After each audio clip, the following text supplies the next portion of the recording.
There's a new day dawning, the time is at hand, where the glory of the Lord will be revealed to every man. Open the door, open the door, open the door, and let the King of Glory in. Open the door, open the door, open the door, and let the King of Glory in. All fired up and ready to go. Open up the door, starts right now. So fling wide, you heavenly gates, and prepare the way of the risen Lord. The Apostle John was on the island of Patmos. He was in prison for the testimony of Jesus Christ, and he heard a sound behind him, and he said, Behold, I looked. There was a door standing open in heaven, and I heard a voice which was like a trumpet speaking with me, saying, Come up here, and I will show you the things which must take place. That's what we need, my friends. We need a heavenly perspective of the things that are going on in the world around us. The things that the Word of God foretold us would come to pass. Those things which must take place. Those things which are taking place even now. That is what this broadcast is all about. Discussing the issues of the day. Discerning the times in which we live from a biblical perspective and worldview. Good day, everybody. Andy White here, and what you are about to hear is the fusion of heart, mind, and soul. I want to welcome everybody from all across the fruited plain and all around the spherical globe. Thanks for tuning in to this brand new edition of Open Up the Doors. And I got a lot on my plate today, and I want to get to it as quickly as I can. But if you are joining in, I am streaming live over on my Facebook Open Up the Doors page at facebook.com/faithfm91.7. If you've never liked the Facebook page, please like the page and join in the conversation over there. I'll check the comment stream every so often. Send us a comment, send us a thought, and I'll even share it if you would like. You could also follow me on the Truth Social Network at AJ White. Again, just follow me over there if you happen to be on Truth Social. If you're outside of the Faith FM broadcast area, we do have a Faith FM app that you could download for your Android platform or for your Apple platform as well. Look up that app in your respective app store. Faith FM is in Sag Harbor. Great resource to have to listen to Christian broadcasting programming here 24/7 from the east end of Long Island. I do plan on going to the phones later. If you would like to be part of the broadcast, the call-in number is 631-725-2069. That's 631-725-2069. Write it down. Be the first kid on the block to call in. It is first come, first serve. All right, I want to get to it because I do have a really, I know I say this every week, but I really do have a ton of stuff here. I'm sure it's going to bubble over into the second hour, and depending on listener call-ins and stuff, which I do want to take, this broadcast may go into being 2 weeks long because there's a lot I do want to go through, and I don't want to rush through it, but I want it to sink in for a lot of reasons. But last week, some of you may know or may not know that off the coast of Alaska, Chinese and Russian warships conducted their largest ever joint naval operation. It was in international waters, but it was right up against the line of the Alaska of American waters. 11 Chinese and Russian vessels in international waters, again, near the coast of Alaska, drew our attention and drew out an escort of 4 U.S. destroyers to ensure that Chinese and Russian forces did not enter U.S. territorial waters. It's been a while that I've done a China update, and there's a whole lot of things that have been transpiring that are hardly being talked about or even noticed by a majority of the people, and none of it is good, to be honest with you, my friends. And I'm going to get into some very concerning reports in a moment. But I want you to know, I've been amassing so many news reports, articles, military analysis, and stories on China for several months now, if not really years, but specifically the last several months, that I want you to know the challenge of today's broadcast is going to be to try and condense and reduce down a mountain of information into bite-sized, chewable nuggets. So let me say this. To whatever degree it seems like I'm giving you informational overload, understand this. I'm actually only giving you a little bit and just the tip of the iceberg of the enormity of the threat that is right at our doorstep. Now, I want to say this as well before I proceed. I realize, I am very cognizant of the fact that there are some who will say, Brother Andy, why even bother talking about this? There's nothing that you nor I can do about any of it. And I do understand those thoughts and feelings. But here's the thing, and I want you to hear my heart, and I want you to understand. God always warns his people of these things beforehand so that we can get prepared. Not because we may be able to stop them, but because we can prepare for them. So at the risk of repeating myself, because I do find myself saying this over and over and over again, the last few weeks, the last few months, the last few years. But brothers and sisters, we need to be prepared for what's coming. We need to be, one, spiritually prepared. Two, we need to be prepared emotionally and psychologically, and I believe most of the church is not. And three, we need to prepare to whatever degree is possible in practical measures.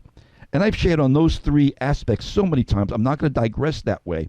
But this is always the framework of the things that I'm talking about. Because if you think or if you believe or feel that, oh, Brother Andy's going off on a the sky is falling, doom and gloom type of thing, you're missing the point completely, because that's not my intention. It's not my intention to fearmonger. It's not my intention to say the sky is falling. But it is my intention, as it is always God's intention, to warn his people of these things beforehand, so that we don't lose hope, so we don't lose faith, so we're not caught off guard and caught by surprise, but that we can begin to gird up our loins and stand in hope and stand in faith and stand in prayer. So understand that that is the framework in the narrative, because I am going to share a lot of stuff. I'll be honest with you. When I was putting this broadcast together this past week and going through everything, I was getting myself scared. I really was. I started sharing some stuff with my wife, and she's just staring at me like, really? You're going to go there? But you know what? I'd rather get it out there. We can't be like ostriches with our heads in the sand. Again, it's about preparing God's people. Now, I'm going to go through this methodically, and like I said, it's probably going to go into the second hour, because I do want to go through some things methodically so that you understand so much things that where I'm coming from and where the message is coming from. Because I've been keeping my eyes on China for well over 25 years now, going back into the late 90s. When I was pastoring at that time, the Clinton administration was basically selling all of our high-tech secrets and intellectual property to China, or at the very least, looking the other way as China was stealing stuff without any consequence. And I was saying back then, when I was pastoring, when I was preaching and sermonizing, I was saying back then that not too many years from now, and that was the late 90s, that China was going to surpass the United States, both economically and militarily. They're stealing our technology. They're subverting our institutions. And now, 25 years later, it's no longer a secret that they've infiltrated our colleges and used them as espionage centers. And all the while, we were naively trying to befriend them, stupidly believing.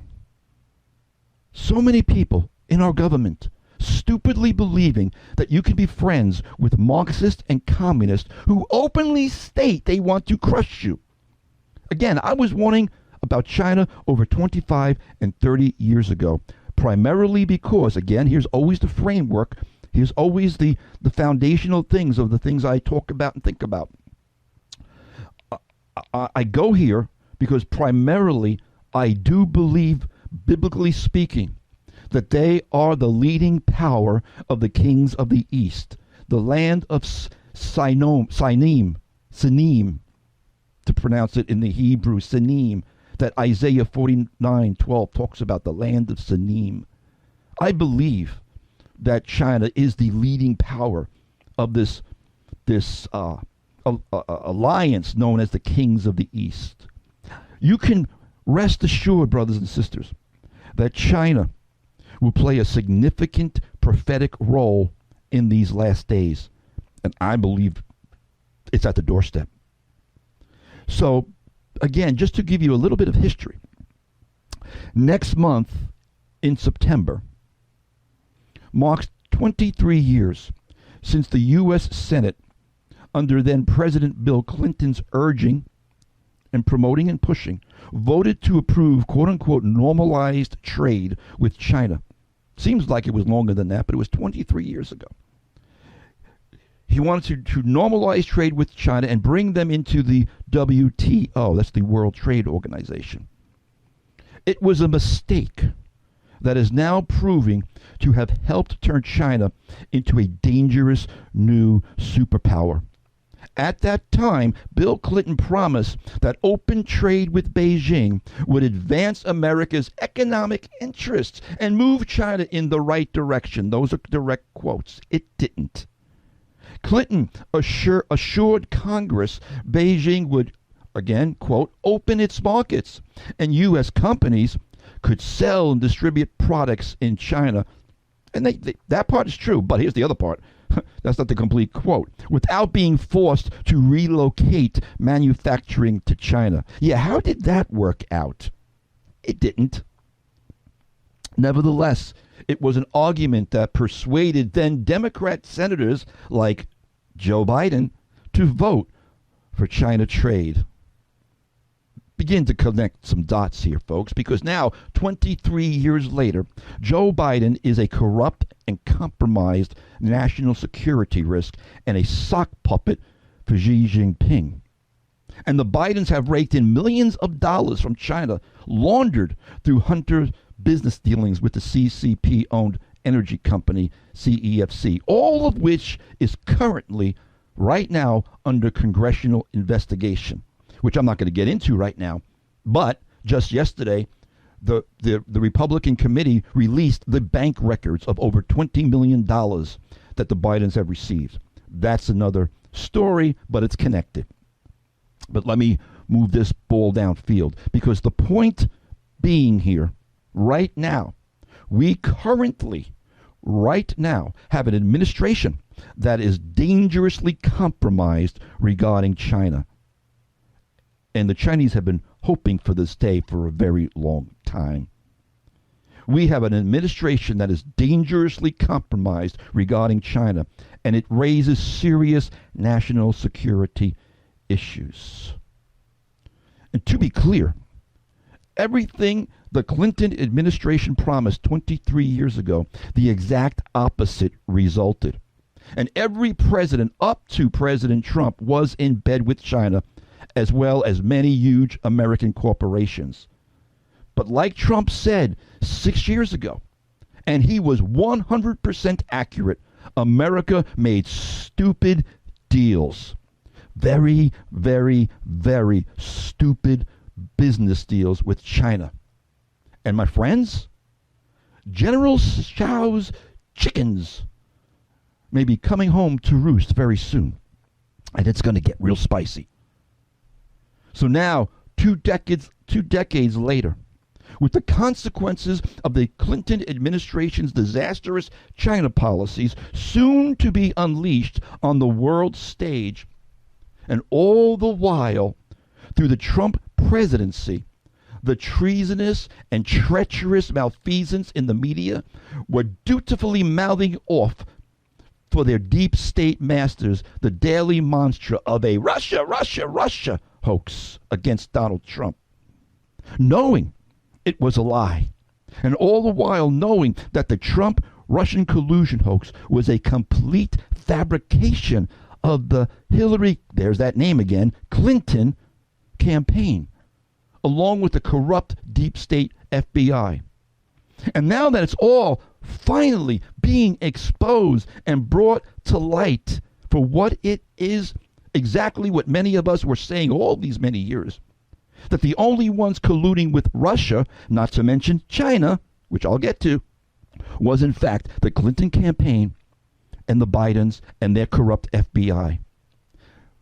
The point is, the net result of all of this is that our nation, and most likely the entire world, is on the brink, is on the very precipice of a global disaster. And while they had their propaganda machine of leftist media sycophants daily chirping, Russia, Russia, Russia, it was all a complete deflection and distraction to cover for the Clintons and the Bidens' corruption. And more treasonous still, it was a deflection that distracted from the very real, growing, and immediate existential threat of what, shall I say it? China, China, China. What China has been doing and what they have been up to these many years. Not the least of which, COVID was but a drop in the bucket, my friends.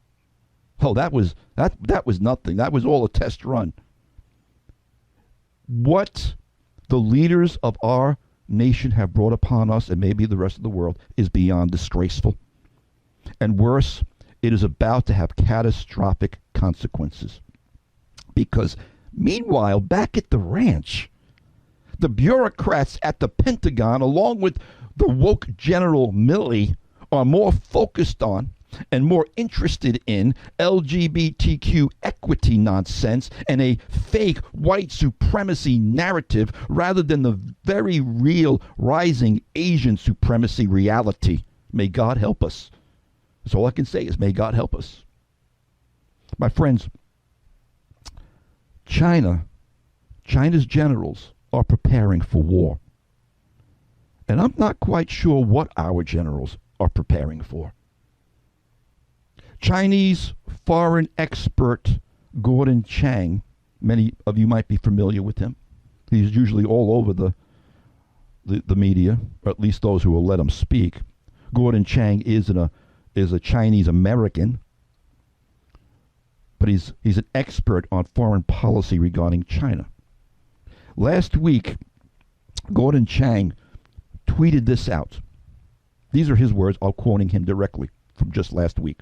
Xi Jinping is mobilizing all of China for war. The country is falling apart, so he has reasons to lash out. His military is preparing to use nukes. The CCP is infiltrating saboteurs into America.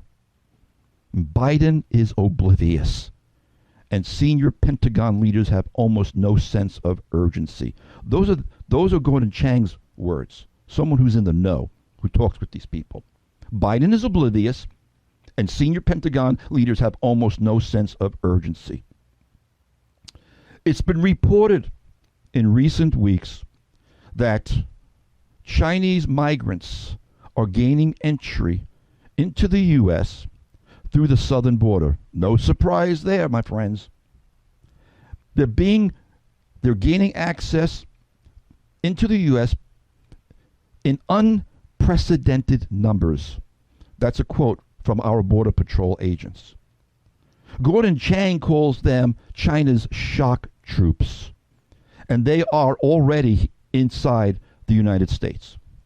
Once here, these shock troops, these military-age Chinese immigrants, these military fighters can link up with China's agents already in place or with Chinese diplomats through their many, embassies around the country, as well as all of these so-called Chinese police stations that have popped up around our country. I'll get to that later on. How many soldiers of the People's Liberation Army of China have slipped into the United States across the southern border? The estimates are anywhere from 5,000 to 10,000. And again, those stats are coming from our own Border Patrol agents. They're not just being made up. because under the Joe Biden administration's immigration policies, those caught crossing the border illegally are simply released into America. Isn't that just priceless? Richard Fisher, an analyst with the International Assessment and Strategy Center, stated in the Gatestone Institute, quote, when the Chinese Communist Party starts its war against Taiwan and the United States, Americans should expect that Chinese sleeper agents now in America will hit targets like gas stations, and military-aged Chinese now crossing our border will be mobilized for assassination attacks and assaults on U.S. military bases. There is great concern that on the first day of war in Asia, these sleeper cells, these Chinese shock troops, will take down America's power lines, poison water reservoirs, assassinate officials, start wildfires. I wonder if that's already begun. Just thinking out loud. Spread pathogens, which I'm going to get to in a moment, and create terror by bombing shopping malls and supermarkets. That means, quote, the next war in Asia will almost certainly be fought on U.S. soil, perhaps even on its first day. And unsuspecting Americans will be in the fight. Those of you who listen to this broadcast should not be unsuspecting, because I'm giving you this information. You do with it what you will. I don't believe ignorance and to ignore a situation. I don't believe that's wise. But I'm going to be back with a whole lot more. Just some great news that I'm sure you just can't wait to hear. But stick around. I'll be right back. Here's a tune by Hillsong called No One Like You. Praise God, and there is no one like our God. Keep it right here, folks. I'll be back.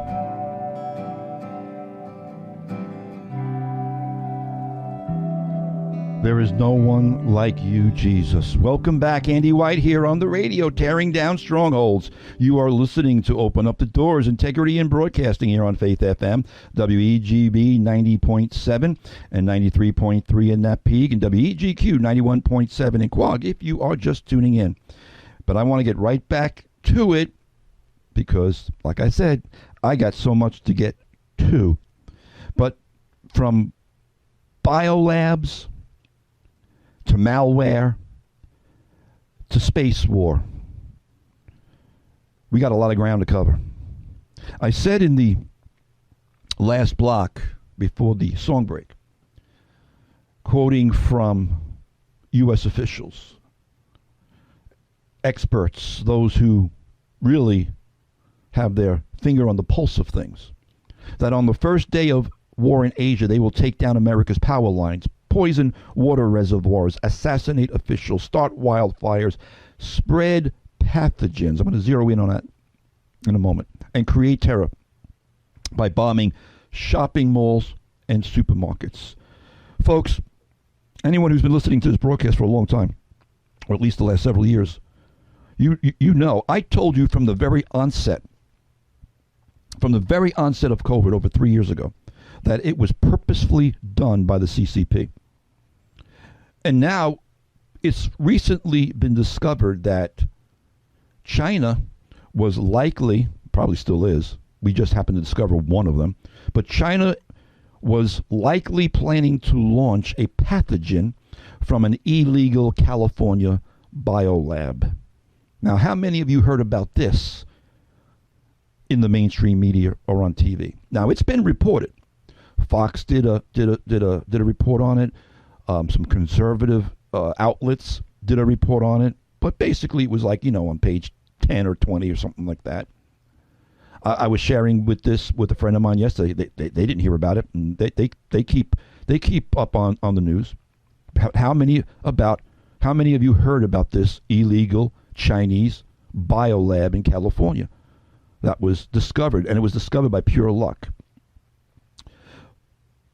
For those unfamiliar with the story, officials in Reedley, California, discovered a biolab operating without a license or permit. Inside the lab were nearly 1,000 mice bioengineered to catch and carry the COVID-19 virus, as well as at least 20 potentially infectious pathogens, biological agents, from chlamydia to hepatitis. A warrant issued in early March, this is going back now, 6 months? A warrant, issued in early March 2023, allowed Reedley officials to search the nondescript building at 850 I Street, or L Street, or 1 Street. It's just an L. Anyway, 850. It looked like a warehouse. It looked like an abandoned warehouse, something you'd like to see on a TV show. But they found hundreds of vials containing biomaterials, including blood and tissue, as well as other unlabeled chemicals. Again, some vials contain chlamydia, E. coli, streptococcus pneumonia, hepatitis B and C, herpes 1 and 5, rubella, and malaria. And it appeared the biological waste produced at this site was discarded, no kidding, in a way that violated the safe removal protocols required in the State Medical Waste Management Act. Officials, as I already said, also found nearly 1,000 dead and dying mice that had been genetically modified to catch and spread COVID. To date, and this, what I'm reading right now, came out the other day. So to date, city officials have removed more than 5,000 gallons of biological waste from this illegal, secret, Chinese-owned biolab in California. Isn't that just lovely? And again, I'll say it again, the lab was only discovered because an inspector noticed a garden hose hooked up to the warehouse and it looked suspicious. And it took 76 days and 14 different agencies to inspect and clean up the facility from April to July, just last month of this year. Again, that was one biolab that was found accidentally. How many more might, and I'll emphasize the word might, but it's kind of like roaches. If you see one, you'll see this. If you see one roach, guaranteed there's 1,000 behind the wall. How many more illegal Chinese biolabs might the Chinese have around this country, my friends? So I'll move along from biolabs to malware, because this is just what's been going down the past few weeks and months as well. Our grid issues. Right now, our administration, the U.S. intelligence services, right now, they're on a hunt. They're on a hunt for Chinese malware that has been used between chips made in China to software that has crept into the U.S. infrastructure. Our government right now is on basically a hunt. Let's go hunt for this. We know it's out there. We've discovered some of it, but we got to find it more, because this is extremely. Let me read from the report.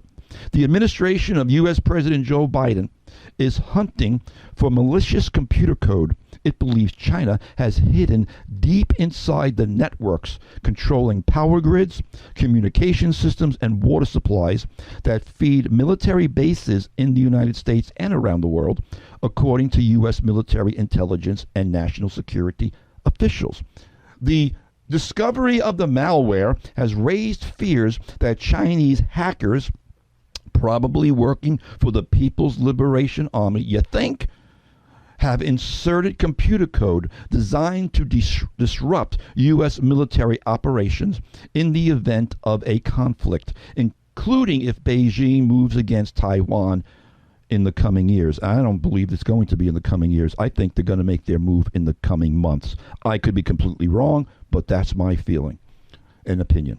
But however, the malware one congressional official said was essentially a ticking time bomb that could give China the power to interrupt or slow U.S. military deployments down or resupply operations by cutting off power, water, and communication to military bases. But its impact would be far broader because the same infrastructure that is supplying military bases are also supplying our houses, are also supplying our towns and our cities and our businesses and our homes. They said the investigation so far show the Chinese effort appears more widespread in the United States and at American facilities abroad than they had initially realized. What did I say a moment ago? You see one roach, there's probably 1,000 more behind the wall. Yeah. But officials, American officials, acknowledge that they do not know the full extent of the code's presence in networks around the world, partly because it is so well hidden.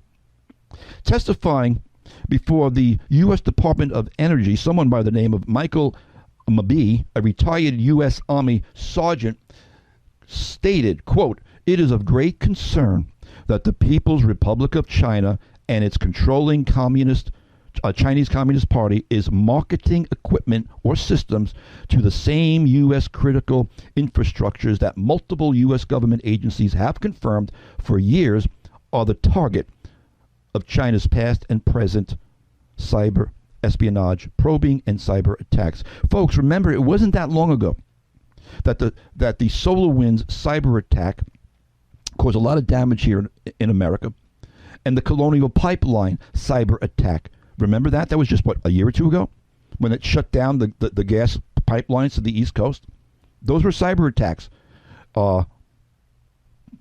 Most likely, they believe it was Russia or China or both, but it was a trial run. The bottom line is this: Russia and China are hitting us with cyber attacks, and these little inconveniences that we've had the last few years, I'm telling you right now, they've all been test runs. Chinese companies have become the key suppliers of hardware to the U.S. electric grid, and analysts are concerned that gives China the ability to crash the grid if hostilities were ever to escalate. I talk a lot about preparing practically. How many of you have a generator? Get a generator. Just get yourselves a generator. There are all kinds of different generators, gas ones, propane ones, solar ones.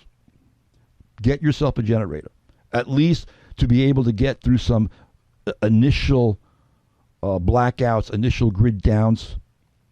This is why we talk about these things, so that people cannot sit in church and be fearful. We're not to be fearful as Christians, but we are to be prepared. We could, Jesus said, "Don't worry about what tomorrow brings, for tomorrow has enough worries of its own." That's because if you prepare for today with the information given you, you won't have to worry about tomorrow. God will supply, but you better start stocking up your pantries now. Okay? Joseph and Egypt stocked up their pantries for 7 years because God gave them the forewarning that 7 years of famine were coming. It's not spiritual. Folks, hear me. I love you. It's not spiritual to do nothing and say God will provide. He's giving you time to provide.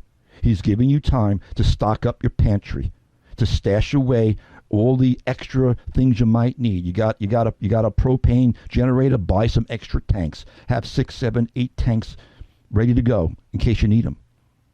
Stock up on the rice, stock up on the beans, stock up on the canned goods as best you can.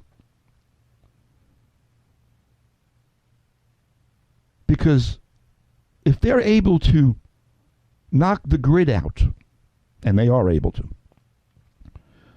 basically modern society, the way we live our lives, is going to collapse. That's the bottom line. From biolabs to malware to their space technology, because they're able to take out our satellites right now. I'm going to go to a break. and I'll be back with more. Stick around, folks. There's more to come. In the meantime, hold on to him. Here's David Crowder with a tune called I Am. I am holding on to him. In the midst of the storm, I'm holding on. And I hope you hold on too. There'll be more to come here on Faith FM. There's no space that his love can't reach.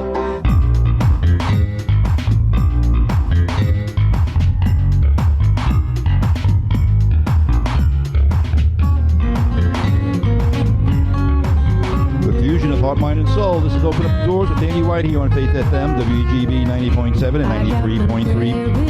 Napeak, WEGQ 91.7 in Quad. Thanks for hanging out, everybody. Just some quick broadcast notes. The first hour of this broadcast re-airs today at 3 p.m. Thursday, and also at 1 p.m. on Saturday. If you missed any portion of the broadcast, you can tune in again and keep it right here on Faith FM. Or, as well, let me say this, you could listen to the broadcasts on my Open Up the Doors YouTube channel, as well as my Rumble platform, video platforms. If you've never subscribed to either YouTube or Rumble, please do. Just look up Andy White, Open Up the Doors on either platform. Subscribe, hit the little bell on YouTube, and you'll be notified of when we do upload these archived broadcasts. That's it. Oh, let me mention one thing too. I have an Open Up the Doors group page on Truth Social as well. If you're on Truth Social, I would love to have you join in on the group page there. It is an extension of this broadcast, looking at the cultural and last days issues, societal issues from a biblical worldview and perspective. So if you're interested in those type of topics, and I suspect you would be if you're listening to me on the radio, then join in over on my group page on Truth Social as well. I do plan on going to the phones if you have any thoughts and or comments or questions in the second hour. The call-in number is 631-725-2069. That's 631-725-2069. I'm looking at the clock here because, like I said, I have a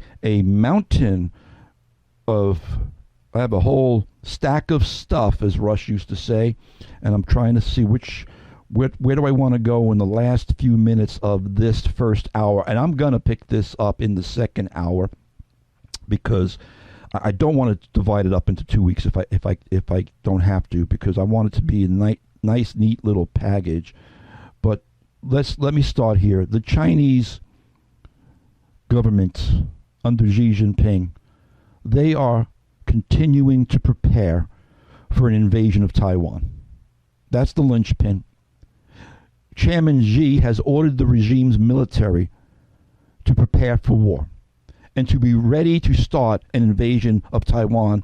This is according to the reports by 2027. Again, I don't believe it's going to be that far in the distance. I really don't. I think there is a unique window of opportunity here that they're watching because of the weakness. Our military has been degraded under this present administration. We've used up a lot of our military resources in the quagmire that's becoming Ukraine. We have a feckless administration that covers up for China because, again, Joe Biden is a Chinese sock puppet. And I've got reports, I'm just not saying that, I got reports here that if I don't get to in this first hour, I'll get to in the second hour. But it's not a good situation. And once the Chinese do invade, whenever they do it, if it's off into the 2027, praise God for that. The more time we have to prepare, the more time we have to maybe get a new administration and try and regain some ground, so to speak, the better. But that's the thing. I just think that there is a dangerous window of opportunity here that I feel in my spirit the Chinese will jump on well before that. Again, I could be wrong, but I'm just saying. Because either way, once the Chinese do invade Taiwan, the U.S. and China will instantly be at war. And most Americans, and here's the thing, most Americans do not seem to understand how close we really are to such a scenario. The Chinese government is absolutely obsessed with reuniting Taiwan, and they just put out an 8 8-part documentary just the last month released on Chinese television. Now remember, Chinese television is owned and operated by the state. It's owned and operated by the CCP. If it's on the TV, it's because they want it there so that they can prepare their people. And that's exactly what they're doing. They just put out this little mini series in China that is helping to mentally prepare the Chinese general public for the conflict that lies ahead.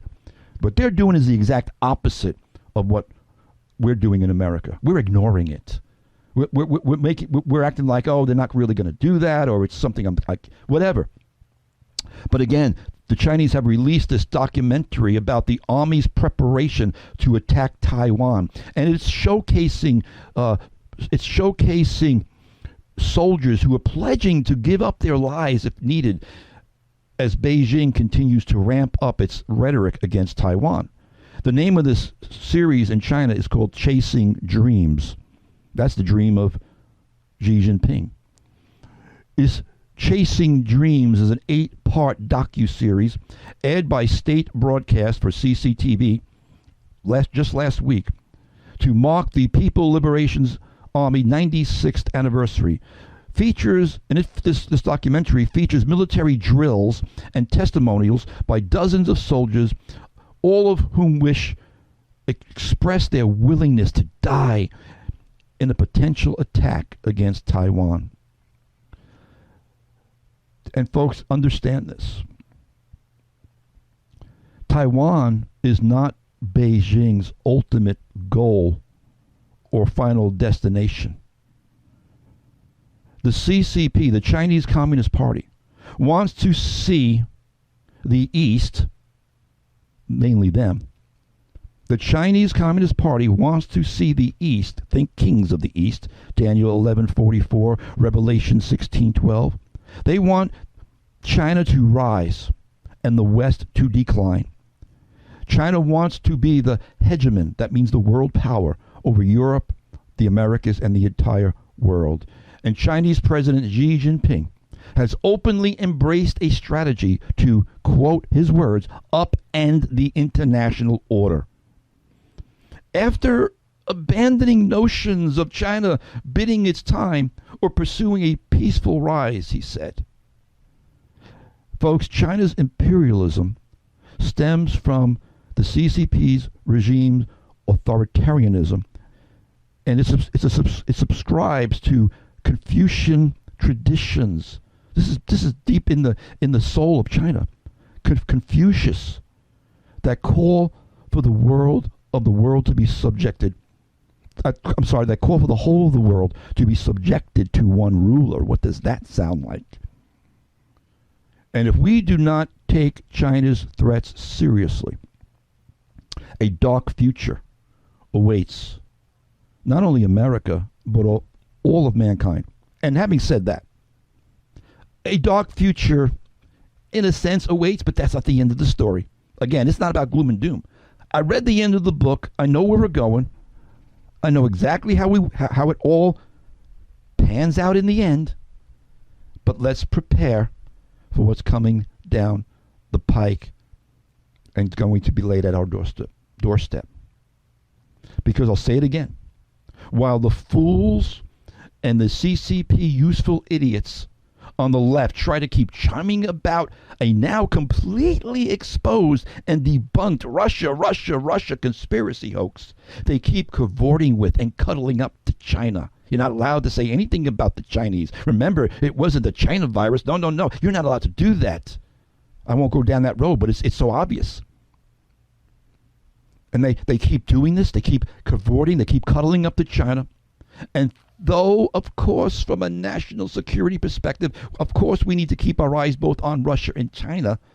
And all the more so, because here's the thing, all the more so as their alliance and their cooperation grows stronger and stronger. See, the real and immediate threat is not primarily Russia, but it's China. Although, having said that, the Chinese-Russian alliance is strengthening and morphing into one big catastrophe waiting to happen. And I know I'm a little bit out of the mainstream on this, but I don't believe that Russia is part of the Gog-Magog Confederacy. I've taught on that many times. I believe that we've misplaced Russia and that Russia is part of the kings of the East. And I've done broadcasts on that, so I'm not going to revisit that right now. But I have several. I have probably half a dozen videos on YouTube and Rumble through the years, because I've been talking about China through the years. Go through the archives on Rumble. Go through the archives on YouTube and Rumble. How much time I got here? I got like 2 minutes left. I want to quote this from Gordon Chang, who I quoted in the first block of this first hour. He wrote an article just the other day. The title of his article was "Do Not Let China Attack America from America." Gordon Chang, quote, "The United States faces a challenge it is now seriously underestimating. Americans may think they are at peace, but the Communist Party believes it is locked in an existential struggle with America." The People's Daily, which is a Chinese newspaper, speaking for the Chinese Communist Party, declared a people's war, quote unquote. This Chinese Communist Party paper declared a people's war on the United States in May of 2019. Oh, isn't that interesting? That's several months before COVID was released, wasn't it? In November of 2020, before COVID broke, Renmin University, Di Dongshan gave a lecture publicized widely inside China. Di claimed that China, with Biden in the Oval Office, would control outcomes at the highest levels in Washington. In China, in other words, they are blatantly admitting that Joe Biden is their tool. That's what that said. Di claimed that China, with Biden in the Oval Office, would control outcomes at the highest level in Washington. And I just looked at the clock, and I'm out of time. I'm going to pick this up on the other side of the break. But I was in the middle of a thought when I noticed that I was really out of time for the first hour, and I was referencing Gordon Chang, who is a Chinese foreign expert. Well, he's American. He's an American citizen, but he's an expert on Chinese, foreign policy issues, and he keeps an eye on them, and he writes about them with a lot of knowledge and understanding of what's going on. And anyway, I was referencing an article here that he had in the Gatestone Institute just the other day. Do not let China attack America from America. And he said here, the United States faces a challenge it is now seriously underestimating. Americans may think they are at peace, but the Communist Party believes it is locked in an existential struggle with America. The People's Daily Communist newspaper of China, speaking for the party, declared a people's war on the United States in May 2019. Now, one of the things he brought out was that in November 2020, that at a Chinese university, somebody by the name of Di Dongshan gave a lecture where he publicly stated, quite frankly, he claimed that China, with Biden in the Oval Office, would control outcomes at the highest levels in Washington. Well, how would they do that? Well, with Joe Biden in the office. He argued, listen to this, because this is so relevant to what's going on right now with the investigations into Hunter Biden. Because it's not about Hunter Biden, really. It's not. It's about Joe Biden. It's about the vice president, the current president of the United States, who illegally did a lot of things while vice president under Barack Obama. But this Chinese lecturer, I don't know what position he holds within China. He was giving a lecture at a Chinese university, but this guy Di Dongshan argued that China could make offers that could not be refused. What does that sound like? And that every American could be bought with cash. This is how they view us. because their view of us is really, they view us through Hunter Biden. And you don't believe me? I'm going to quote him right now. D got the biggest laugh when he mentioned two words. Now, let me put this in context. D argued, or Dong Sheng argued, that China could make offers that could not be refused and that every American be bought with cash. And then he said, let me tell you how this happens in two words. Here were his two words: Hunter Biden. In addition to the Bidens, China has purchased hundreds, if not thousands, of politicians, academics, business people, and law enforcement officials at the federal, state, and municipal levels. Let's go through a little bit of the litany here. Remember, and I bet you many of you never even heard this. Now, this was in the news a few years back ago. It wasn't covered up, but we forget about things. We just forget.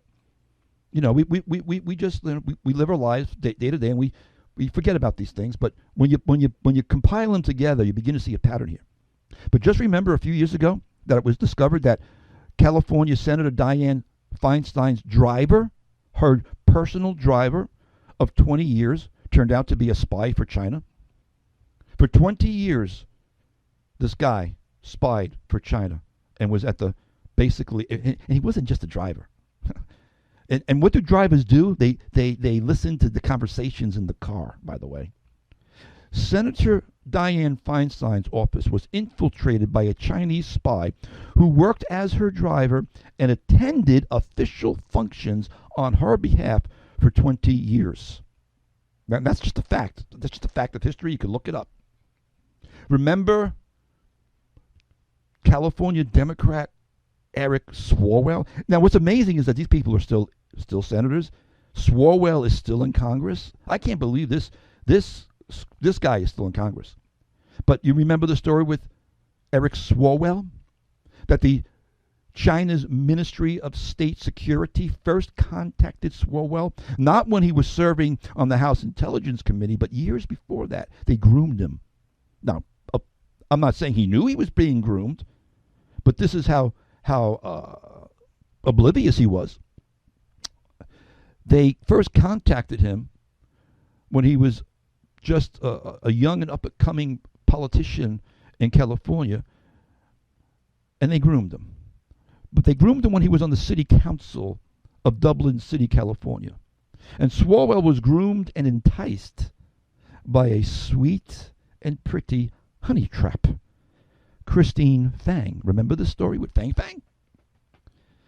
This is like the oldest trick in the books, guys. Have you ever watched any James Bond movies? The bad guys always send over their really hot woman to sorry to say it this way, but you know where the story's going. They always send their hottest woman over to be a honey trap so they can get information for the bad guys. And this would be comical if it really didn't happen in real life. That Swalwell was groomed and slept with this Christine Fang, who is now known to be a Chinese Ministry of State Security agent. So how is it this guy's still in Congress? How is it this guy was even still on the House Intelligence Committee? How is it? I don't know if he's still on there right now. I'm not sure if he was taken off. I think he's still on there. Just last week, 2 Chinese American Navy personnel were caught and charged with selling American naval secrets to the Chinese. And now they're up on espionage charges. Chinese Americans. Because one of the things the Chinese are doing, which actually I didn't get to either in the first hour, was they have these police stations set up, quote unquote, illegally, by the way. But they have these Chinese police stations set up in major cities around the world, but here in America as well. They just closed one down in New York. I believe they closed it down. They better have closed it down just recently, a month or two ago. And what these Chinese police stations do, this one in New York was in the middle of Chinatown, Lower Manhattan, and they basically do harass Chinese Americans. They try and win them back over to China. They try and bribe them. They try and threaten them to become spies for the CCP. And they're doing this over major cities in America. They have a plan, and they're working their plan. So these two Chinese Americans who were in the Navy were bought. This is just news from last week, folks. And these are just a few of the examples that I've been bringing up through the course of this broadcast today. It's really just a tiny tip of the iceberg, and it's just a matter of time and exactly how soon before Xi Jinping and the CCP decide it's time to cash its chips in, so to speak, and make good on its investments. They've made a lot of investments, business investments with American corporations, business investments with American politicians, not just Joe Biden, although that's the most dangerous one. It's eye-opening, folks. It's eye-opening. Because American presidents, for decades, have known that Chinese diplomats and agents were violating American sovereignty and did either nothing or virtually nothing to stop these activities. The CCP naturally have come to believe that they can get away with all of it because nothing's ever been done about it until Donald Trump came along. And now he's being, well, I won't go down that road, but he was right. I don't care what you think about Trump and his quirky personality. I don't care. He was right about a lot of things. And the CCP think they can get away with it because until Trump, they were getting away with it. I mean, why are there Chinese police stations in major American cities? It's illegal. It's not like you're allowed to just set up your own, police station, especially a foreign nation, especially a foreign government. They're outside of their jurisdiction. Set up all the Chinese police stations you want in Beijing, Hong Kong, Shanghai. But L.A., San Francisco, New York. But here we go. Listen to this. Listen to this. Because this is a fact. Some of you keep saying, why do you call him Sock Puppet Joe? Because that's what they think he is. I already quoted what they're saying about the Bidens in China. But listen to this now, folks. Donald Trump shut down, or was trying to shut down, and in a lot of ways he did. He shut down a lot of the Chinese espionage that was going on in our colleges. And he was going after the Chinese spies through a program that he had set up while he was president. But here's the thing that's inexplicable. Actually, it is very explainable. It's called bribery. It's called what you get paid. What were the Chinese or the Ukrainians or the Kazakhstanis or the Romanians or the Russians, what did they think they were buying when they sent the Biden family through Hunter tens of millions of dollars? And we've got the bank records, folks. This isn't conjecture. This isn't a conspiracy theory. I'm just waiting and wishing the Republicans would really start playing hardball, because they've got enough evidence amounted now to impeach Joe Biden 10 times over. The Constitution of the United States explicitly states that impeachment, that bribery, high crimes and misdemeanors and bribery are impeachable offenses. They've got a mountain of proof and evidence that Joe Biden has been dealing with bribery. It's out there. So this is what Sock Puppet Joe did, because this is part of what the Chinese paid for. The Biden administration shut down the Trump-era program set up to focus on countering Chinese espionage and prioritize threats from the CCP because of what the Biden administration viewed as, quote, allegations of intolerance and bias. Yeah. This is treasonous. You have got blatantly, explicitly documented cases of Chinese espionage going down, and you shut down the program that was shutting them down. If that doesn't make your blood boil, I don't know what does. The Chinese regime has, for decades, over the course of decades, penetrated just about every organization of influence in the United States. And that's why Gordon Chang wrote this article called "Do Not Let China Attack America from America." I just quoted one little snippet from his article. He calls for some pretty radical things in the article. He believes we should shut down every Chinese consulate in America right now. He believes that we should. He goes way out there. Gordon Chang. I don't want to go. I don't want to go down that road right now with that. But here we go, folks. And this always boils down to. Well, I see people all the time. On social media, they're always, oh yeah, if China does anything, we'll squash them like a bug, and we're America, blah blah blah, USA, USA, USA. They're living in a fantasy land. They're living in a fantasy land, because the Chinese have become, at least, if not more so, a military machine, if you will, than we are. The Chinese Navy is now much larger than the U.S. Navy. China's Navy has rapidly expanded in the course of the last several years.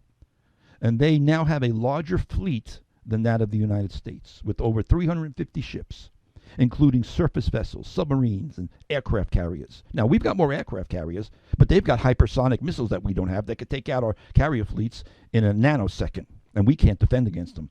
So they might have three carrier they might have 3 carrier divisions, which is what they do have, and we might have 9, but they could take ours out really fast because their technology has surpassed our technology.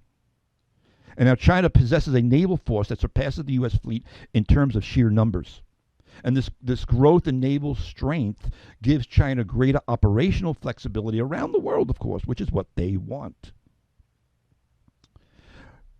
In a prophecy news update, Michael Snyder, who's someone I quote quite often, he just wrote this the other day. If the American people truly understood the horrors that the coming wars will cause, in context, he was talking about the wars with Russia and China, because they are joined at the hip at this point. If you want to talk about a war with China, immediately attach Russia to it, because they've already signed alliances and treaties to help each other out, especially against America. So you want to say Russia, Russia, Russia? Okay, but not the hoax that the Democrats were doing for the past 3 years. Attach China, China, China to it, because that's what we're dealing with now. And Michael Snyder writes, if the American people truly understood the horrors that the coming wars will cause, there would be millions of people protesting in the streets right now. Not the least of which would be impeach Biden, because he's a national security risk. But they don't know. See, Americans don't really know. They really don't understand what's going on. That's why I do this broadcast. And I know I will get criticism for it. I know I will. But I have to be obedient to what the Spirit of God shows me and tells me to do. So that's just par for the course. But most Americans just assume that our leaders know exactly what they are doing, and they have everything under control. And you know what? I used to believe that naivety myself. There was a time that you could put me in that you could have put me in that category of just assuming that our leaders know exactly what they're doing and have everything under control. I remember being there, so I get that. It's time to wake up. It's really time to wake up. Because unfortunately, the exact opposite is actually true. We are steamrolling toward global conflict, and most global leaders do not even seem interested in talking about peace at this stage of the game. Is anyone talking about peace between Russia and Ukraine? No. This administration just wants to keep bolstering and giving them more money, giving them more money. Every week we're hearing about another, X amount of billions of dollars. Just the other day I heard another $42 billion to Ukraine. We're depleting our armory. We're depleting the numbers of cruise missiles and different things, and we are depleting our ammunition because we're giving all this stuff to Ukraine. And you think that Russia and China aren't doing this on purpose? Do you think that Putin isn't laughing behind closed doors at the stupidity of what this administration is doing right now? We're steamrolling toward global conflict, and most global leaders do not even seem interested in talking about peace. Blessed are the peace makers. I could do a whole hour on that. Not peacekeepers. Peacekeepers usually appease and water down and create more problems. Jesus didn't call us to be peacekeepers. Jesus called us to be peacemakers. There's a world of difference, but I won't digress from there, down that road right now. Because right now, the unthinkable, I know I'm sounding like a gloom and doom. I know that. It's not my intention to, but when you start looking at everything these Chinese are doing, the CCP, and again, let me be clear, I probably haven't said this, I probably should say this. I'm talking about the Chinese Communist Party. I'm talking about the government of China. I understand that there's millions and millions of Chinese that are wonderful and that want freedom and hate their government. We've got millions and millions of brothers and sisters who are Christians in China. I'm not talking about just quote unquote the Chinese. I hope you understand that. I hope you kind of like read in between the lines. We're talking about governments. We're talking about leaders that have these megalomaniacal visions of grandeur, who want to rule the world, and they will kill and stomp and crush their own people to get there. Just last week, Xi Jinping diverted a reservoir because there's a drought going on in Beijing, and he diverted a reservoir to bring water into Beijing. But when he diverted the reservoir, he wiped out several Chinese villages. People died and drowned because he wanted to bring water into Beijing. This is the kind of leaders we're talking about. They don't care about the civilians. They don't care. We're just fodder to them, because if World War III breaks out, they're going to go into their bunkers. They're going to go into their hardened underground, That's what happens, the elites. Now, I understand God's got all this under control, so don't misunderstand me. I completely understand where all of this is going, because I study it and I look at it, and I recognize what the Bible says about all the pieces on the chessboard that the Spirit of God's causing all of these things to work together according to the purposes of His eternal purposes, according to the plan of His eternal purposes. So again, it's not about fear-mongering. It's not about doom and gloom. It's about understanding where we are on God's prophetic time clock, because He's moving.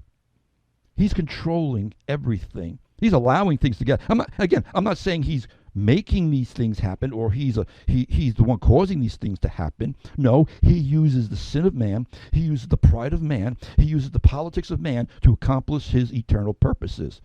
Just look at the cross of Jesus Christ. End of story. It was politics that sent Jesus to the cross. It was the infighting between the Roman authorities and the Jewish authorities. Politics. It was politics that sent Jesus to the cross. Of course, God had something far, far, far, far, far greater than politics. But it was through the politics of the times that Jesus was offered up by the hands of sinful men to accomplish God's eternal purposes.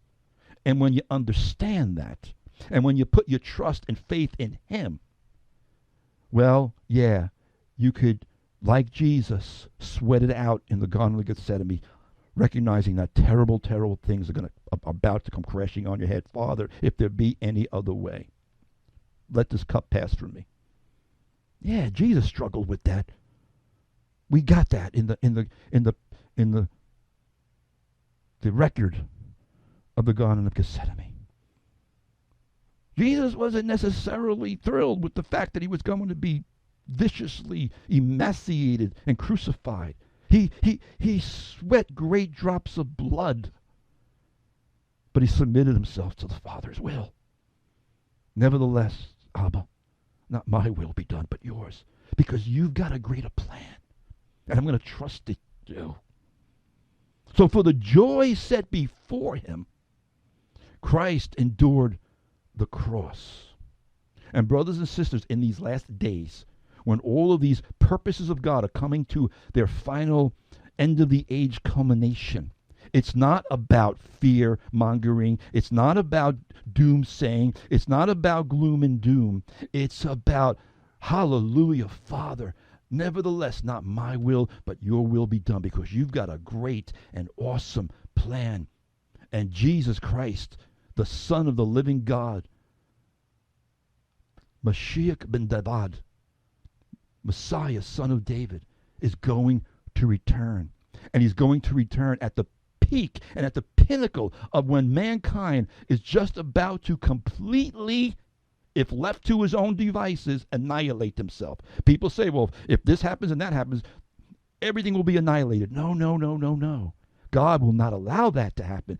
Jesus said, and there shall come a time like no other, and those days will be so bad and so severe that no flesh, he said it. He said, yeah, you're right. No flesh would survive, but for the sake of the elect, he'll cut those days short. He's coming back at the very peak, at the very pinnacle of world annihilation, when all the armies, the final battle of Gog and Magog, the final battle of Armageddon, when the king of the north sets up his armies in between the holy city and the coast, and the kings of the east come in, and news from the north upsets the Antichrist, and God is doing all of this. He's allowing all of this to go through to bring them into the valley of Jehoshaphat, where he will come into judgment with all the nations that have come against Israel. That's what this is all about. And I rejoice in that. Does some of it scare me in the natural? Of course it does. And me and my wife, we're preparing as best we can. We know we're not going to stop it. We know at some point in time we may run out of our food pantry or whatever, or energy, but we're going to try and survive as long as we can until Jesus comes back.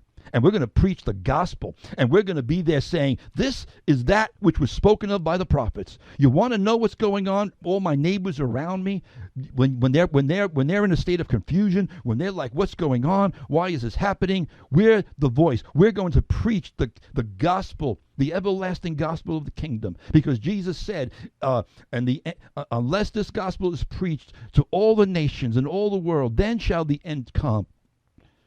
We've got the greatest mission, the greatest purpose, the greatest, and I believe we're going to have the greatest anointing to come in these final days as well. For a lot of reasons. I probably need to go to a break because I'm on a roll right here. I'm on a roll. But I want to put in context all of the things I'm sharing so you understand my heart and you understand why I'm doing what I'm doing. Because read the end of the book. And all Jesus said, I warned you of all these things. I foretold you of all these things, so that when they come to pass, you may know that I spoke the truth to you. I'm going to go to a break right now. I'll cut off my thoughts right there, because I got to go to a break. I've definitely been on a roll here. But I pray it's ministering to your spirit, that you're understanding the heart of what I'm saying, and that it's resonating, and the Lord is opening your eyes, if need be. Open up, Father God, Holy Spirit, open up all our eyes to the things you're doing, that we would not walk in fear, but in faith, knowing that you are working out all of your purposes, and that you would answer whatever questions we might have in our own hearts. I'll be right back, folks.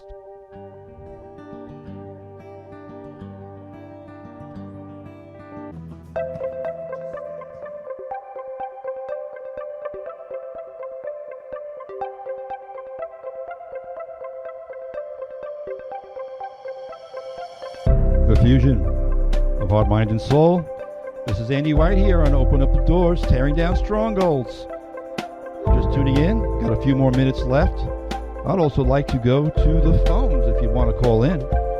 Phone lines are open, 631-725-2069, 631-725-2069. If you'd like to throw in your 2 cents or 3 cents, or I'll even take a nickel today. Praise God. I'm looking through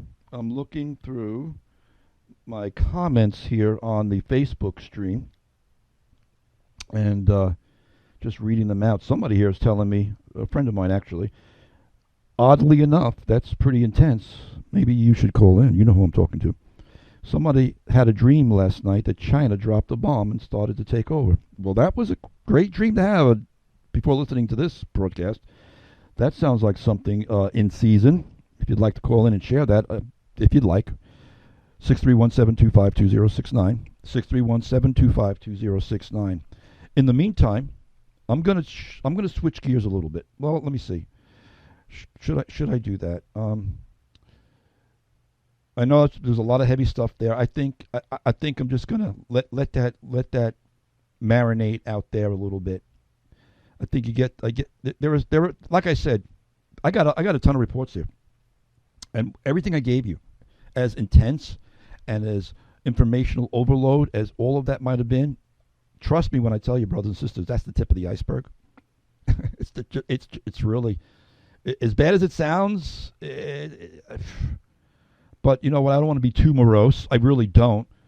And something happened yesterday that was unique, different. Had an incident happen to me yesterday that I want to share with you. I was thinking about whether I should share it or not. I still have some questions in my heart about it all. But it was definitely unique. So I think I'm going to share the story that happened to me yesterday and completely change gears in the last few minutes I have here. What happened yesterday, which had put me throughout the day in a very pensive and actually sad state. I went through a day yesterday of being unusually sad because of the outcome of a situation that I really didn't understand why it turned out that way. But yesterday morning, as I was getting ready to leave for work, grabbed my keys off the key ring, which is right by the kitchen sink, the kitchen window. And as I'm grabbing my keys, I noticed something in my backyard. It was white. It looked like some. I couldn't figure out if it was a rabbit, if it was a cat, what it was. I could see it was something. To me, it looked like an animal. And I said to my wife, I said, Marsha, what is that in the backyard? And she looked out the window. She says, it's just a white plastic bag that blew on the lawn. But then I saw a twitch. It looked like a head turned. I said, nah, that's not a plastic bag. I went out the back door. And lo and behold, I saw a bird, a white, very, very pretty white bird, sitting in the back lawn. From a distance, from about maybe 20 feet away, it looked like a baby snow owl because of the coloring. And as I got close, I figured as I approached, I took pictures of it. I figured as I approached it would fly away. It's a bird. But it just sat there, just stood there. And I took another picture. I took 2 or 3 pictures, and I got closer and closer and closer. And it's becoming a curiosity to me. I'm thinking, why isn't this bird flying away? How come it's allowing me to get this close? And when I got around to the front of it, I could see it wasn't an owl. Owls have flat faces with their eyes in the front. I wasn't sure what it was. I'm not a bird guy, but to me, it did look like a dove or a pigeon. It wasn't pure white. It was white with some browning in it, kind of like a snow owl, if you know what a snow owl looks like. And anyway, as I was looking at it, and it wasn't flying away, it really occurred to me that this bird must be hurt. There's no way it's going to allow me to get this close if it could fly away. So now I'm realizing that this bird has got something wrong with it. Then I happened to notice that it had bands on its legs. So now I'm realizing, wait a minute, this bird either belongs to somebody or conservationists are tracking it for some reason. And obviously, it's not flying away. So I decided, all right, I'm going to pick this bird up and put it in a box and see what I can do about this. I can't, if I leave it there on the lawn, the feral cats in the neighborhood are going to tear it up. We got two big feral cats that hang out by my house on the outside of the house, and they're big tomcats. And if they would have saw this bird, it would have been their breakfast and their lunch. So I picked the bird up, and it was really a pretty bird. And again, I'm not a big bird guy, but I was a little confounded about it. And I saw the bands. I didn't know what to make of the bands. So Marsha started looking up, the local animal shelters and stuff. And it was early in the morning. It was like 7:30, 7:40, and none of them were open. And plus, the one in Riverhead where we lived was closed on Wednesdays. I don't know why it was closed on Wednesdays, but it was closed on Wednesdays. So anyway, I called my boss because I know he's pretty knowledgeable about these things. He's a hunter, and he's kind of been into birds in the past and stuff. So I called him up and I said, Joe, I got this bird here. By the way, I'm going to be late for work. I got a bird here, and I can't just leave it here. It's obviously it belongs to somebody. And I told him about the bands. He says, well, he said to me, and I sent him the pictures of what I took. He says, it's a carrier pigeon. And he said, look at the band, see if there's a phone number on there. And lo and behold, there was a phone number on there. So I called up the phone number that was on this bird's leg. Turned out it was the owner. Now I'm thinking, okay, this is a God thing, because there's a story behind the story. There is a story behind the story. 18, and I'm going to stop. I'm going to pause the story, the present story, to give you the backstory, why I was starting to feel a little bit emotional about this situation. 18 years ago, I was coming out of a very dark time in my life. And I had gone through several years of a very deep depression. I'm not going to say anything more than that. But as I was coming out of several years of a deep depression, I had a dream one night. And in my dream, there was this dove with a broken wing in a cage. And I looked at this dove in the cage, and it looked like it was crying. It wanted to be let out of the cage. And I opened up the cage, and I took the dove with a broken wing. It couldn't fly away. And I was looking at this dove, and I started feeling this incredible compassion for this dove. And I began to cry in my dream. And as I began to cry, the dove began to very gently and tenderly peck the tears off my cheeks. And as he was doing that, I heard a loud voice like in my dream, from a neighbor saying, "What are you doing with my bird? That's my bird. Put him back in his cage. He's in the cage for a reason." And I was apologetic, like, "Hey, listen, I didn't know." But anyway, a little while after I had this dream, and it was a dream that was perplexing to me at the time. It was quite a just a puzzling dream to me. I didn't know what it meant at the time, although I could guess on a few things because of my state of mind. But about a week or two after I had this dream, or maybe a month later, a worship leader friend of mine put out a new CD that I followed for years. And one of the songs on the CD was a song called "Ready to Fly." And the lyrics of the song "Ready to Fly," which is written by Daryl Evans, basically was my dream. It was my state of mind. It was my dream. And I felt like Daryl somehow or other got into my head. It was like, how did you know my dream? And I wrote him. I wrote him. I contacted him, and I said, "Daryl, this song is blowing me away." 2 weeks ago, I had a dream. I explained my dream to him. And that song that Daryl wrote, "Ready to Fly," me and Marsha did on our first CD back in 2006. "Ready to Fly." We did a remake of the song. We did our own version of Daryl's song because it was just so incredible to me of everything it was saying lyrically. Have you a broken wing? Have you a desperate cry that fear that no one hears it? Or do you have a cloud of failure? I mean, it was all these things in the song that just meant so much to me. Again, we did it on our CD. So anyway, yesterday, I'm remembering all of these things as I'm holding this bird. And it was hurt, and I started feeling this compassion for it. And I contacted the owner, as I said, And now I'm beginning to realize this is a God thing. This guy is going to come here, and I'm going to share my dream with him. He probably doesn't know the Lord, and I'm going to tell him God's got a message for him. I was getting psyched. I'm like, wow, this is a God thing. I mean, so I had it all. I had it all planned out. God's got a message for you. That's why this bird landed in my backyard. And we had given the bird water. It was drinking water in the box I had it in. It wasn't flying away. It couldn't fly. In my mind, it couldn't fly. It must be because it had a broken wing. So I'm thinking I'm going to share the Jesus with this guy. I'm going to tell him about my dream, that God's got a message for him. And he said he happened to live a couple of towns away. He said he'd be at my house in an hour. Really didn't show up for almost 2 hours. And when he gets there, while I'm waiting for him, and I'm starting to get a little anxious because he was taking longer than he thought. But I figured he was going to be at my house any minute. I went to go check on the bird. The last time I looked at it, it was sitting up. It was drinking the water. I'm thinking, okay, this bird, your owner is coming. Your owner is on the way. I went back. I opened the top of the box I had him in. And it wasn't sealed. It wasn't completely sealed. It was a box that had air hose on. It had holes on the side. It was like a fruit box that Marsha had, got at the grocery store and had holes in it. Like I don't know what was in it, apples, oranges, whatever. I don't even know. And I had it just loosely covered to make sure, any cats back there didn't get into it or anything. Anyway, I went back. I flipped open the lid of the box, and the bird was dead. It was dead. Stuff had come out of its mouth. It looked like it threw up. And it was stone cold dead. And I'll be honest with you, I freaked out. I yelled out at God. I said, no.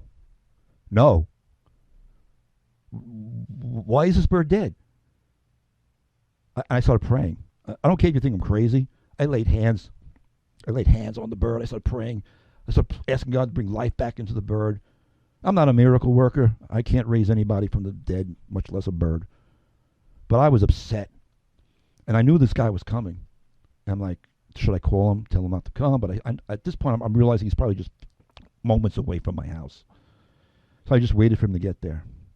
His name was Joe, and he comes walking up my front steps. I introduced myself. He had a cage with food in it and straw and stuff. Turns out he raises carrier pigeons, and he was very thankful that I called him. The bird had been missing for 2 weeks. He didn't know where it was. But I had to break the news to him. But it was almost like he knew. I looked at him and said, I'm sorry, I got bad news for you. And he cut me off and says, it died, right? I went, yes, and I don't know why. It looked fine before. I mean, as far as fine could be. The bird did not have any blood on it. You couldn't see if it was why it was hurt, how it was hurt, why it wasn't flying away. He looked fine. He just couldn't fly. And then Joe began to explain to me he was probably exhausted. He began to give me the whole story about carrier pigeons, that this was a young carrier pigeon, probably lost its way because it was still in the process of being trained. This particular bird was only a little over a year old, and it got lost, it got disoriented, and because they're home fed, they're home cared for, these birds don't know how to take care of themselves. He said it probably just gave up. It was in shock, it was in distress, it was exhausted. I said, why didn't it fly away? He said he had no energy to fly. Folks, in my brain, I'm thinking, the Savior, so to speak, was coming. And this is the one thing I'm getting out of this. The Savior of this bird was on its way, but it didn't make it. It died for whatever reason.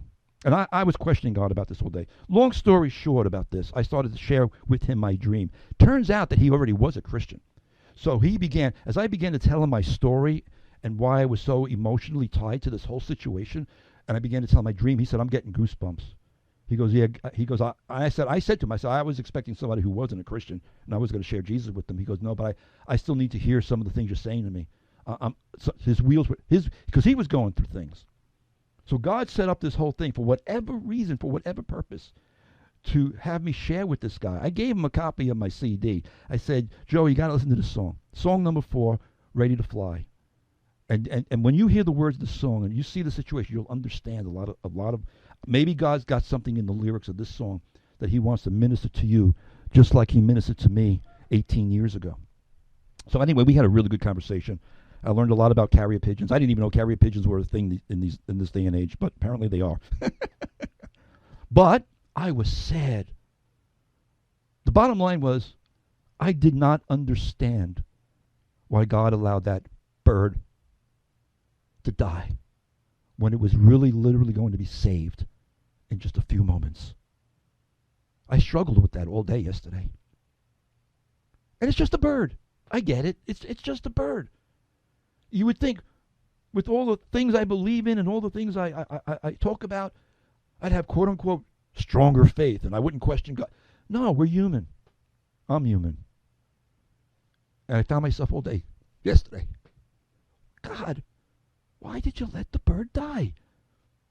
Jesus, you said that your Father knows that even when a sparrow falls to the ground, and he takes care of them. The bird's owner was on the way. He would have fed him. He would have nurtured him back to health. God, Father, why did you let this bird die? And brothers and sisters, I'm not saying I have an answer to that. I really don't know. I really don't know. And I'm not even really sure why I'm necessarily pouring my heart out here to tell you about it, other than to tell you about this was a very strange situation that happened to me yesterday. And possibly I'm feeling the urging to share it with you because maybe somebody else needs to hear something regarding this situation that the Spirit of God wants to minister to you about.